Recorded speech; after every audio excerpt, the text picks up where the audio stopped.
Good evening. US President George Bush and Russian President Boris Yeltsin will come together on either the 2nd or 3rd of January to sign the START II treaty calling for further cuts in the number of strategic nuclear arms. The meeting will take place in the Russian Black Sea city of Sochi. President Bush said the meeting will be an important occasion to take up regional matters and to boost bilateral relations. President Yeltsin and I have Prime Minister Süleyman Demirel has stated that the Turco-Bulgarian relations had acquired special importance by reason of the instability witnessed in the Balkans. In a letter he sent to Bulgarian President Zeljuzev, the Prime Minister stressed the importance of relations between the two countries. Turkey has launched an appeal on all sides concerned to refrain from incidents that would fuel the already tense situation in the region triggered by the downing of the Iraqi plane below the 32nd parallel. Addressing her weekly news conference, Foreign Ministry spokeswoman Filiz Dinçmen said Ankara was expecting Iraq to fully comply with UN Security Council resolutions in order to establish anew the medium of peace, stability and security in the region. The president of the new Yugoslavia, Dobrica Kosic, has claimed that the Muslim forces concentrating in Sarajevo of late had launched an attack. News agencies, meanwhile, report that the city is calm except for sporadic gunfire. In a letter he addressed to UN Secretary-General Boutros Boutros-Ghali, Dobrica Kosic stated that the Muslim forces who gathered at Igman Mountain had launched a large-scale offensive and urged for an immediate intervention to halt this attack. A Western military intelligence expert in Sarajevo said the Bosnian forces had pounded the city with artillery fire throughout the night, but that there was no evidence of an all-out offensive. Azerbaijan has repelled Armenian units violating the border.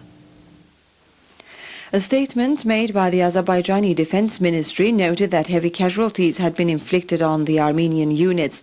The Azerbaijani forces have also captured 4 positions used by the Armenians in their artillery and rocket attacks. The Bulgarian parliament has decided to set free former Prime Minister Andrei Lukhanov, who had been arrested on charges of dragging the country's economy to a bottleneck by extending large amounts of financial assistance to third world countries. The deputies of the Union of Democratic Forces have walked out of the session, arguing that Parliament was intervening in the judiciary and exceeding its powers. The governor of the state of emergency region, Ünal Erkan, has declared that 3,000 terrorists of the separatist terror organization operating in southeast Anatolia had been killed this year, 2,000 of them in northern Iraq. He said 450 terrorists had been apprehended, while 200 others had given themselves up to the authorities. Ünal Erkan said another 300 terrorists had applied to the authorities, demanding that they be allowed to benefit from the repentance law.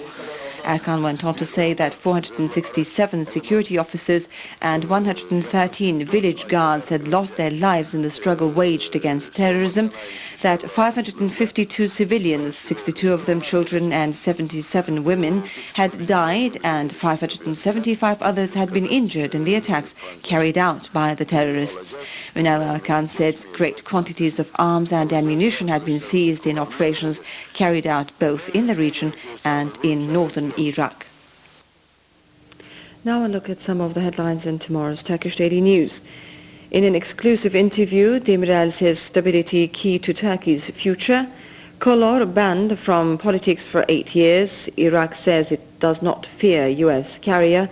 And deportees say they will leave camp only for home. That was the news. Good night.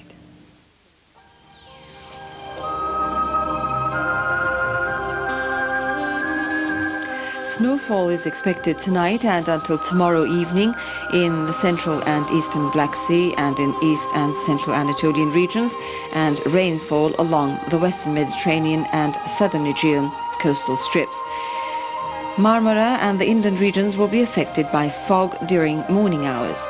Lowest temperatures tonight and the highest tomorrow will be Ankara -5.1, Istanbul -4.4, İzmir 0.6, Adana 2.10, Samsun 0.4, Erzurum -30, -12, Gaziantep -6.4 degrees Celsius.